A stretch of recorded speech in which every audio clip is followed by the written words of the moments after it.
Sa Cebu, may tindero na inventor din. At ang kanya raw motorsiklo, pinapatakbo ng tubig.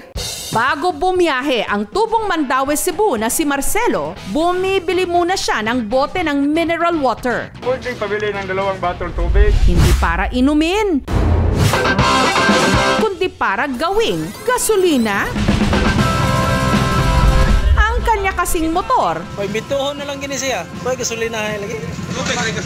meron daw mekanismo, kaya pwede itong paandarin ng tubig. Minawalan yung andar. Testingag padagan. Ito ang kanyang imbensyon na kung kanyang tawagin, water fuel. Distilled water, maganda talaga yan. Yung may halong chlorine, hindi pwede. Ang kada 700 ml ng distilled water na nasa 30 pesos, kaya na raw tumakbo ng layong 80 kilometers. Hindi hamak na mura sa gasolina na sa ganitong distansya, gagastos ka ng hanggang 150 pesos. Ang tubig o H2O binubuo ng hydrogen at oxygen. Pero sa pamagitan ng mekanismo ng motor ni Marcelo, di umano na paghihiwalay ang hydrogen at oxygen properties ng tubig. Ang hydrogen, highly combustible na siyang ginagamit sa pagpapaandar ng makina ng sasakyan. Ang tubig, isinali ni Marcelo sa isang transparent na lalagyan na konektado sa baterya ng motor. Linagyan ko ng wire, negative positive, hindi pwedeng pag may singaw. Naglagay ako ng tubig, naglagay ako ng isang tablespoon na potassium hydroxide. Inaalog-alog ko. Siniswitch ko yung battery, gumagana siya. Doon ko natuklasan na kumikilos talaga yung electrolytes. Naka-on na yung generator. Tapos mga 10 seconds bago start. Kapag nagkaroon na ng chemical reaction, bubula ito. Ang hydrogen, mapupunta raw sa kulay berde namang lalagyan. Ang naibukod na hydrogen, ang siya namang nakakonekta sa karburador na siya raw nagpapagana ng motor. Mahigit 10 taon ng pinaghirapan para lang makakuha. Ari rakas Mandaue magkakita ni. At para patunayang tunay ang kanyang imbensyon, pinaandar ni Marcelo ang kanyang motor. Ano na yung magamit ron? Oxygen o kang generator. Minawalan yung andar. Mato yung tingog. Testingag padagan. Bukod sa malaking tipid daw, wala rin itong inilalabas na maitim na usok. Maganda talaga ang water fuel sa Mother Earth natin dahil safe talaga. Bata pa lang, likas na raw na mabuting-ting si Marcelo. Sa science talaga, mahilig ako noong bata pa ko, noong elementary hanggat high school. Gayunman, hindi siya nakatapos ng pag-aaral. Kalaunan, namasukang mekaniko hanggang nag-OFW sa Saudi Arabia. Tapos doon ako nag-aral ng hydraulic doon sa Riyadh. Hanggang ipahiram daw ng kanyang kaibigan sa Saudi ang isang libro mula sa India na tumatalakay sa potensyal sa paggamit ng water fuel sa mga sasakyan.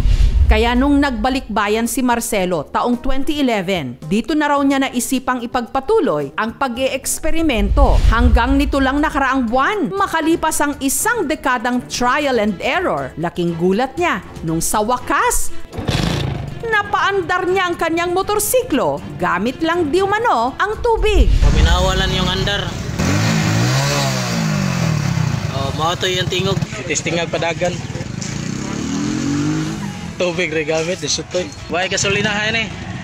Kung bigyan ka ng pagkakataon na i-convert yung motor mo, papayag ka? Talagang papayag ako dahil wala ka ng gasolinang magagamit eh. Tubig na lang. Mabigat ang presyo sa gasolina, pwede i-convert na to sa tubig. Maraming lumalapit ho. Mayroon din mechanic pumunta sa akin dahil gusto rin niya yung motor niya gawing tubig. Tinanggihan ko sila dahil alam ko namang kontra sa gobyerno yung ganyan. Kasi siyempre ang tax ng government natin nanggaling sa malaking kumpanya ng langis. Wala din akong planong ibenta basta ano lang kung anong natutunan ko sa akin lang talaga. Kung mabibigyan ng pagkakataon, gusto raw ipapatent ni Marcelo ang kanyang imbensyon para hindi ito manakaw.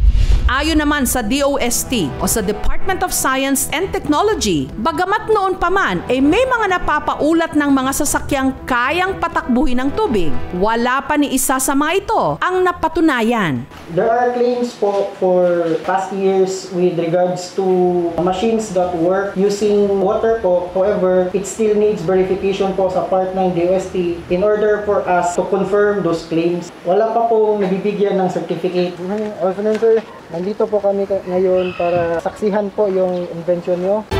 Binisita ng mga tiga-DOST si Marcelo para makita at masuri ang kanyang imbensyon. We will see po muna how he demo it and function, then we go from there po. Can you demo, sir? Pero sa araw ng inspeksyon,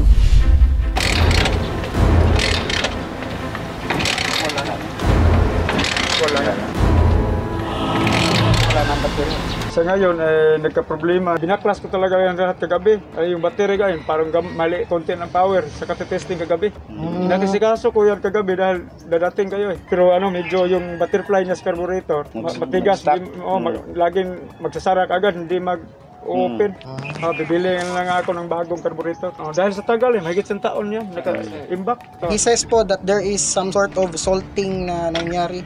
Tubig naman to talaga. Wala naman talaga halo. Marami namang saksi sa mga kapitbahay ko, yung mga kaibigan ko. Imbituhon na lang gini siya. Pwede gasolinahe lagi.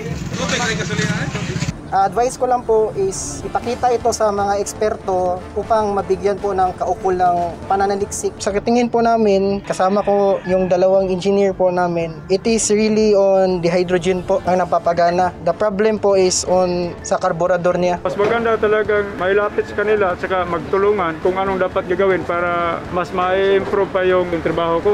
We cannot do assessment lang po by visual lang po ngayon. Definitely po, it is promising. It's best po dalhin po niya sa office, then we can do an assessment on what we can do to help. It was good.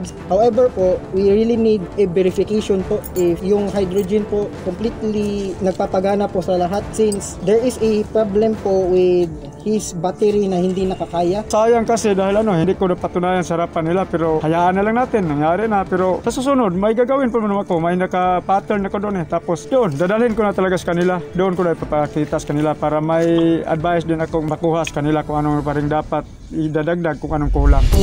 Sa mahal ng gasolina ngayon, sa ganitong mga imbensyon, tsak maraming magkaka-interes. Gayunman, tila mahaba-haba pang tatakbuhin para ito'y mapatunayan at masertipikahan. Mga kapuso, kung nagustuhan niyo po ang videong ito, subscribe na sa GMA Public Affairs YouTube channel and don't forget to hit the bell button for our latest updates.